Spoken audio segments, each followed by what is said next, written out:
হাদিস শরীফে এসেছে মালাকুল মউত 40 দিন আগে আয়েশা সতর্ক করে যায়, তোর সময় শেষ, বাকি আছে 40 দিন, এখনো সময় আছে, তওবা কর, তওবা কর।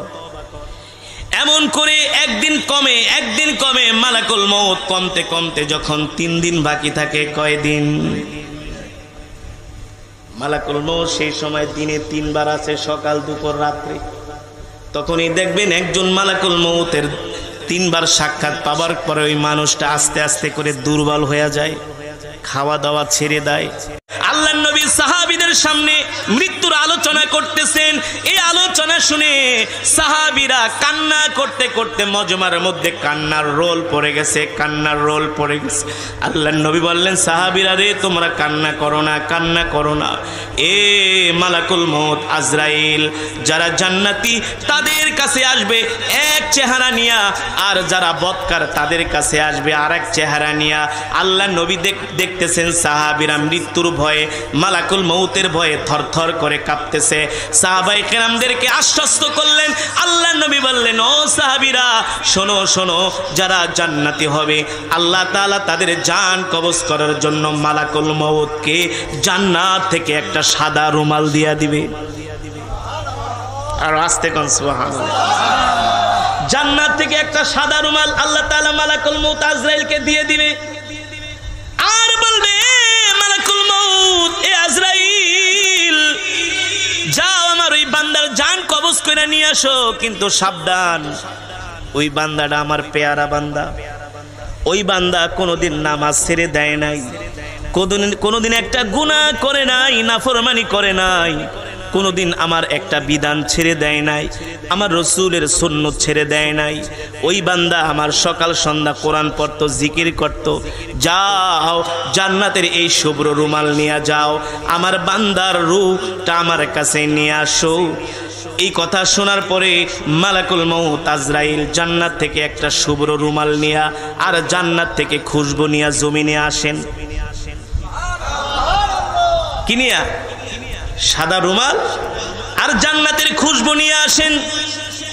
এই কারণেই তো আব্দুল্লাহ ইবনুল মুবারক রাহমাতুল্লাহি আলাইহি ইন্তেকালের সময় মুস্কি মুস্কি হাসতেছে। আল্লাহু আকবার। দেখবেন কিছু মানুষ ইন্তেকালের সময় মুস্কি মুস্কি হাসে, আসে না, পেরেশান হয় না, ভয় পায় না, হয়ে যায়, সব কিছু চেঞ্জ হয়ে যায়। সে শুধু সন্তানের মুখের দিকে তাকায় থাকে, সম্পদ দিকে তাকায় থাকে, দোকান ঘর বাড়ির দিকে তাকায় থাকে। এমন উদ্ভট কথাবার্তা তার মুখ দিয়ে আসে। কোনোদিন সে এমন কথাবার্তা স্ত্রীকে ডাক দিয়া বলে, শোনো, যদি আমি মারা যাই আমাকে ক্ষমা করে দিও। স্ত্রী বলে, এমন কথা আপনি কেন বলেন? সন্তানকে ডাক দিয়া বলে, দিঘায় বাবারে, আমি যদি মারা যাই তোর মাকে দেখা রাখিস, আমার ছোট 2টা বাচ্চা আছে, দেখা রাখিস রে বাবা, তোর হাতে উঠাই দিয়া গেলাম। হাদিস শরীফে এসেছে মালাকুল মউত 40 দিন আগে আয়েশা সতর্ক করে যায়, তোর সময় শেষ, বাকি আছে 40 দিন, এখনো সময় আছে, তওবা কর। এমন করে একদিন কমে মালাকুল মউত কমতে কমতে যখন 3 দিন বাকি থাকে, কয়দিন? মালাকুল মউত সেই সময় দিনে 3 বার আছে, সকাল, দুপুর, রাত্রি। তখনই দেখবেন একজন মালাকুল মউতের 3 বার সাক্ষাৎ পাবার পরে ওই মানুষটা আস্তে আস্তে করে দুর্বল হয়ে যায়, খাওয়া দাওয়া ছেড়ে দেয়, একেবারে ক্ষীণ হয়ে যায়, অসুস্থ হয়ে যায়, দুর্বল হয়ে যায়, খাওয়া দাওয়া ছেড়ে দেয়, আর ফেল করে সন্তানের দিকে, আত্মীয়দের দিকে তাকায় থাকে। কারণ সে জানে তার মাত্র সময় আছে কয়দিন। জোরে বলেন, কয়দিন? আল্লাহ তাআলা সেই কথাই কোরআনের মধ্যে বলছেন, ওমা তাদরি নাফসুম মাযা তাকসিবু গাদা। মানুষ জানে না আগামীকাল সে কি খাবে। ওমা তাদরি বিআই আরদিন তামুত। মানুষ জানে না কোন জমিনে তার মরণ হবে। ঠিক কিনা বলেন? জানেন কি? জানেন আল্লাহ। এবার মালাকুল মউত আয়েশা বলে, তোর সময় আছে আর 3 দিন। মৃত ব্যক্তি যে ইন্তেকাল করবে আস্তে আস্তে করে দুর্বল হয়ে যায়। যদি জান্নাতি হয়, নেককার হয়, বেশি বেশি করে আমল করে ইবাদতে লেগে যায়। বেশি বেশি করে তওবা পড়ে, ইস্তেগফার করে। আর যদি গুনাহগার হয়, বদকার হয়, তাহলে সে দুনিয়ার জমিন থেকে ছেড়ে যেতে চায় না, দুনিয়ার জমিন থেকে সে যেতে চায় না। যখন 3 দিন শেষ হয়ে যায়, মালাকুল মউত তার সামনে সে হাজির হয়। মালাকুল মউত যদি সে নেককার হয়, তাকে বলে তুমি চিন্তা করো না, টেনশন করো না, তুমি আল্লাহর বন্ধু, আল্লাহ তাআলা তোমার জন্য সুসংবাদ দিয়া পাঠাইছে, আল্লাহ তাআলা তোমার জন্য জান্নাত রেডি করে রেখেছে। আল্লাহু আকবার। তার কপালটা ঘামিয়ে যায়, সে বিচলিত হয় না। দেখবেন জবান দিয়া জিকির করতে থাকে, পবিত্র হয়ে থাকে, সব সময় পবিত্র। আল্লাহু আকবার। সব সময় পবিত্র হয়ে থাকে। রাসূলের প্রিয় সাহাবী সালমান ফারসি রাদিয়াল্লাহু তাআলা আনহু ইন্তেকালের একদিন আগে তার স্ত্রীকে বলতেছেন, স্ত্রী আমার কেচিটা দাও, আমি আমার মোষগুলা ছোট করি, আমি আমার বগলের পশমগুলো ফালায় দেই। স্ত্রী বলে কারণ কি? বলে আগামীকাল আমার মৃত্যু হয়ে যাবে। আল্লাহু আকবার। আমি মৃত্যুর জন্য তৈয়ার হচ্ছি, মৃত্যুর জন্য প্রস্তুতি নিচ্ছি। আর যারা গুনাহগার গাফেল, তারা এগুলো কিছু মনে করে না, শুধু দুনিয়া দুনিয়া ভাবতে থাকে, দুনিয়া নিয়ে ভাবতে থাকে, দুনিয়া ছেড়ে যেতে চায় না। আর যারা জান্নাতি, তারা বেশি বেশি করে ইস্তেগফার করে। এবার মালাকুল মউত জান্নাতীর সামনে এসে জান্নাতের শুভ্র রুমালটা তার নাকের কাছে ধরে, আর জান্নাতের সুঘ্রাণ ওই রুমালের মধ্যে লাগায় দেয়। আপনি আমি আতর লাগানোর পরে ঘ্রাণ নেই না, এমন করে টান দেই। যে জান্নাতি আল্লাহ তাআলার নির্দেশে মালাকুল মউত রুমালের মধ্যে খুশবু লাগায়া যখন তার নাকের মধ্যে ধরে, তখন সে ঘ্রাণ পায় আর সহ্য করতে পারে না, এমন করে একটা টান মারে। টান মারার সাথে সাথে সুঘ্রাণটা তার পেটের মধ্যে চলে যায়। ওই ঘ্রাণের সাথে সাথে আবার তার রূহটা আল্লাহর হুকুমে বের হয়ে যায়। আল্লাহু আকবার। মনে হয় সদ্য ভূমিষ্ঠ একজন শিশু, মনে হয় মায়ের দুধ খাইতেছে। আল্লাহু আকবার। আর যে জাহান্নামী, মালাকুল মউত এমন একটা ভয়ঙ্কর চেহারা নিয়ে তার সামনে আসে, দেখবেন কিছু মানুষ ইন্তেকালের সময় চোখগুলো বড় বড় করে, অস্বাভাবিক আচরণ করে, হাত পাও নাড়াচাড়া করে। আল্লাহ আল্লাহ আমাদের হেফাজত করেন, আল্লাহ মৃত্যুটা আমাদের জন্য সহজ করে দেন। আরে জোরে বলি আমিন। মৃত্যুটা আমাদের জন্য আল্লাহ সহজ করে দেন। কি অবস্থা হবে চিন্তা করছেন? মালাকুল মউত যখন সামনে আসবে, আল্লাহ, আমি মাঝে মাঝে চিন্তা করি, আল্লাহ, মালাকুল মউত আজরাইল সামনে আসলে অবস্থাটা কি হবে? যদি আল্লাহ সাহায্য না করে, তাহলে বেঈমান হয়ে কবরে যেতে হবে।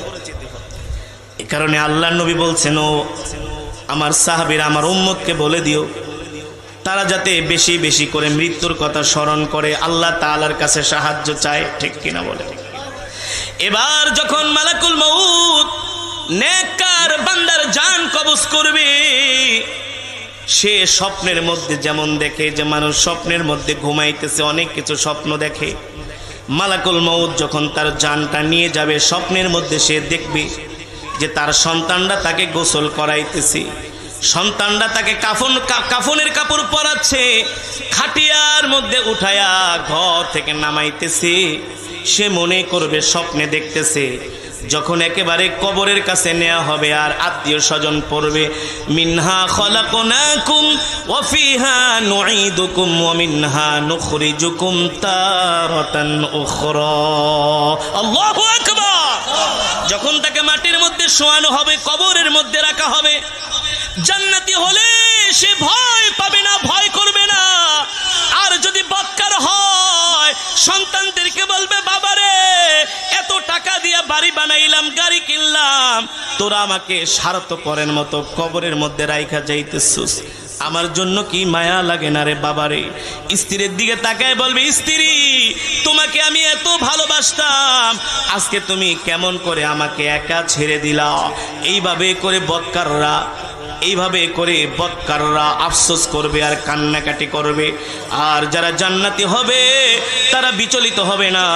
তাদেরকে যখন কবরের মধ্যে শোয়ানো হবে, বাঁশের চাটাই দেওয়া হবে, কবরের উপরে মাটি দেওয়া হবে, কবরটা যখন একেবারে অন্ধকার হয়ে যাবে, কবরটা যখন একেবারে অন্ধকার হয়ে যাবে, তখন ওই আল্লাহর কোরআন এই দুনিয়ার জমিনে যারা কোরআনকে ভালোবাসতো, কোরআনের তেলাওয়াত শুনতো, সকাল সন্ধ্যা কোরআনের তেলাওয়াত করত, সকাল সন্ধ্যা কোরআনের তেলাওয়াত শুনতো, আল্লাহ তাআলার জিকির করত, ওই কোরআন যায়া তার মাথার সামনে দাঁড়ায়া থাকবে। আল্লাহু আকবার।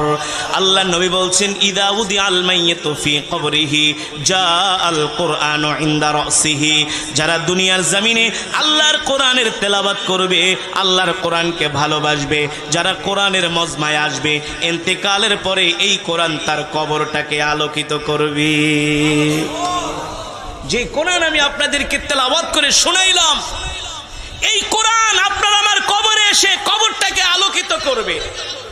দুইজন ফেরেশতা আমাদেরকে সওয়াল করার জন্য কবরে আসবে। কয়জন?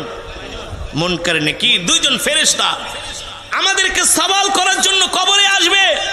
আল্লাহর কোরআন বলবে, এই তোমরা কারা, এত বড় সাহস, কবরে আসছো? ফেরেশতারা বলবে, সাহস মানে আমাদের কাজই তো এটা, আমাদের কাজই তো। কেন এসছো? বলে, আমরা তার কাছ থেকে কিছু সওয়াল করব, তারকে আমরা কিছু প্রশ্ন করব, কিছু প্রশ্নের উত্তর জানার জন্য আসছি। আল্লাহর কোরআন বলবে, গেট আউট, কবর থেকে বের হয়ে যাও, আমার দোস্তকে ডিস্টার্ব করবা না।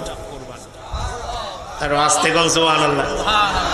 আপনাদের চাহনি ভাবমূর্তি দেখে মনে হয় কোনোদিন মরবেন না, কবরের কথা মনেই করেন না।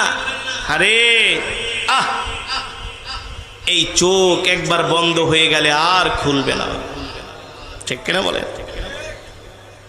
আমাদের আকাবের, আমাদের মুরব্বীরা, তারা কবরের চিন্তায় রাত্র ঘুমাইতো না, ঠিক কিনা বলেন? আর বর্তমানে মুসলমানরা কবরের চিন্তা ঠিকই করে, কিন্তু নামাজ এক ওয়াক্তও পড়ে না। আছে কি আছে না? কয় ভাই কবরে খুব ভয় লাগে কিন্তু নামাজ পড়ে না। কবরে খুব ভয় লাগে কিন্তু মসজিদে আসে না। আছে কি আছে না? এবার আল্লাহর কোরআন ফেরেশতাদেরকে ডাক দিয়ে বলবে, যাও যাও, আমার বন্ধুকে ডিস্টার্ব করো না, আমার বন্ধুকে হতাশ করো না, কবর থেকে বের হয়ে যাও। ফেরেশতারা বলবে, না না না, আল্লাহ তাআলা আমাদেরকে পাঠিয়েছেন তাকে কিছু প্রশ্ন করার জন্য। আল্লাহর কোরআন বলবে, যতক্ষণ পর্যন্ত আমি তার সাথে আছি ততক্ষণ পর্যন্ত আমি তোমাকে কোনো প্রশ্ন করতে দিব না। কে বলবে? কোরআন। কে বলবে? কোরআন। আপনার কবরে আপনার সন্তানও যেতে পারবে না, স্ত্রী যেতে পারবে না, ভাই বেরাদার কেউ যেতে পারবে না, ঠিক কিনা বলেন? যেতে পারবে একমাত্র আল্লাহর। তাহলে কোরআনই তো আমাদের আসল বন্ধু, ঠিক কিনা বলেন? আরে আমরা সেই কোরআনকে চিনলাম না, সেই কোরআন আমরা শিখি না, সেই কোরআন আমরা সহি করে পড়তে পারি না, অথচ কোরআন আমাদের কবরটাকে এমন করে আলোকিত করবে, যখন ফেরেশতাদেরকে দেখবে ঘাবড়িয়ে যাবে, ভয় পেয়ে যাবে। আল্লাহর কোরআন বলবে, বন্ধু তুমি ভয় পেও না, টেনশন করো না, চিন্তা করো না, হতাশ হও না, আমি তোমার সাথে আছি, আমি তোমাকে জান্নাত পর্যন্ত পৌঁছে দিব। যদি কখনো বিদেশে যেয়ে থাকেন, বিদেশের রাস্তাঘাট কিছুই চিনেন না, যদি একটা বাঙালি পায়া যান না, অনেক সময় আমরা দেশের বাইরে যাই, অনেক ভাষা জানি, অনেক ভাষা জানা সত্ত্বেও নিজের কাছে কেমন যেন হতাশ মনে হয়, ভয় লাগে। বিদেশের রাস্তাঘাট চিনি না, অচেনা পথ, অচেনা জায়গা। যখন একটা বাংলাদেশি একটা বন্ধু পেয়ে যায়, বলে, দোস্ত চিন্তা করো না, ভয় পেও না, আমি তোমার সাথে আছি, তুমি কোথায় যাবে আমি তোমাকে পৌঁছে দিয়ে আসবো। সেই সময় বুকের মধ্যে সাহস লাগে কি লাগে না? লাগে না? ঠিক কবরের মধ্যে এমন ভীত সন্ত্রস্ত হয়ে যাবে, ভয় পাবে। আল্লাহর কোরআন বলবে, বন্ধু ভয় পেও না, আমি তোমাকে আল্লাহর জান্নাত পর্যন্ত পৌঁছে দেব। আল্লাহু আকবার। আল্লাহ তাআলা যখন হাসরের মাঠ কায়েম করবে, ইয়াউমা ইয়াফিরুল মারউ মিন আখিহি ওয়া উম্মিহি ওয়া আবিহি ওয়া সাহিবাতিহি ওয়া বানি, লিকুল্লি ইমরিইম মিনহুম ইয়াওমাইদিন শানুন ইউগনি। যেই দিন সন্তান বাবার পরিচয় দিবে না, বাবা সন্তানের পরিচয় দিবে না, সেই দিন একমাত্র আল্লাহর কোরআন আমাদেরকে পাহারা দিয়ে দিয়ে আল্লাহর জান্নাতে নিয়ে যাবে। আল্লাহু আকবার, জোরে বলেন আল্লাহু আকবার। যখন মিজানের পাল্লার কাছে যাবে, তখন মিজানের পাল্লায় যে ফেরেশতারা নিয়োজিত দায়িত্বে আছে, তারা আল্লাহর কোরআনকে দেখা বলবে যে যাও যাও, তোমার কোনো নেক আমল পাল্লা দিয়ে মাপার দরকার নাই, কারণ তোমার সাথে স্বয়ং আল্লাহর কোরআন আছে। আল্লাহু আকবার। মিজানের পাল্লায় তার নেক আমল মিজানের পাল্লার মধ্যে দেয়া হবে না, নিয়ে যাবে জাহান্নামের গেটের কাছে। দেখবে জাহান্নামের প্রহরীরা দেখবে আল্লাহর কোরআন তার সাথে আছে, কয় যাও তোমার জন্য 7 খুন মাফ। তো লাস্ট স্টেপ যাবে পুল সিরাতের কাছে। যে পুল সিরাত এমন এক পুল যেখান থেকে 1000-এর মধ্যে 999 জন পুল সিরাতের পুল থেকে ছিটকে জাহান্নামে পড়ে যাবে। আল্লাহর কোরআন ডাক দিয়ে বলবে, বন্ধু তুমি ভয় পেও না, আমি আল্লাহর কোরআন তোমার সাথে আছি, আমি তোমার হাত ধরে তোমাকে পুল সিরাতের পুল পার করে দিব। আল্লাহু আকবার, আল্লাহু আকবার। কবরের ঘাটি, জাহান্নাম, মিজানের পাল্লা, পুল সিরাত সব ঘাটি পার হয়ে আল্লাহর কোরআন তার হাত ধরে একেবারে জান্নাতে নিয়ে যাবে। এবার বলবে, দোস্ত তুমি জান্নাতের মধ্যে আরামে থাকো। বলবে, তোমাকে তো চিনলাম না, তুমি কে? বলবে, আমি সেই আল্লাহর কোরআন যাকে শোনার জন্য মাইলকে মাইল হেঁটেছ, আমি সেই আল্লাহর কোরআন যেই কোরআনের জন্য তুমি জান দিয়েছ, মাল দিয়েছ, যেই কোরআনের কথা বলার কারণে জেলের মধ্যে ঢুকানো হয়েছে, তারপরও তুমি কোরআনের কথা বলা থেকে এক চুল পরিমাণ দূরে সরে যাও নাই। ঠিক কিনা বলেন? দুনিয়ার জমিনে তুমি আমাকে ভালোবাসছো, আমি কোরআনকে মহব্বত করছো, আর আমি কোরআন আজকে তোমাকে ছেড়ে চলে যাব, এটা হতে যাও। আমি তোমাকে জান্নাত পর্যন্ত এগিয়ে দিয়ে গেলাম, এবার কোরআন তাকে জান্নাত পর্যন্ত পৌঁছে দিবে। এ কারণে বলবো যুবক, এ কারণে বলবো বন্ধু, যুবক এখনো সময় আছে, আসো কোরআনের ছায়া তলে আসো, আসো আলেম ওলামাদের কাতারে আসো, আলেম ওলামাদের কাতারে শামিল হও। আল্লাহর কোরআন ছাড়া, আলেম ওলামা ছাড়া কোনো উপায় নাই। ঠিক কিনা বলেন? টুপি কিন্তু সবাইকেই পড়তে হয়, কেউ পরে 5 টাকার টুপি, কেউ পরে 500 টাকার টুপি। ঠিক কিনা বলেন? এখনো সময় আছে, আগে থেকেই টুপি পরো, মসজিদে যাও, 5 ওয়াক্ত নামাজ পড়ো, আল্লাহর কোরআন সকাল সন্ধ্যা তেলাওয়াত করো। আল্লাহ তাআলা আমাদের সকলকে কোরআনের সাথে সম্পর্ক রাখার তৌফিক দান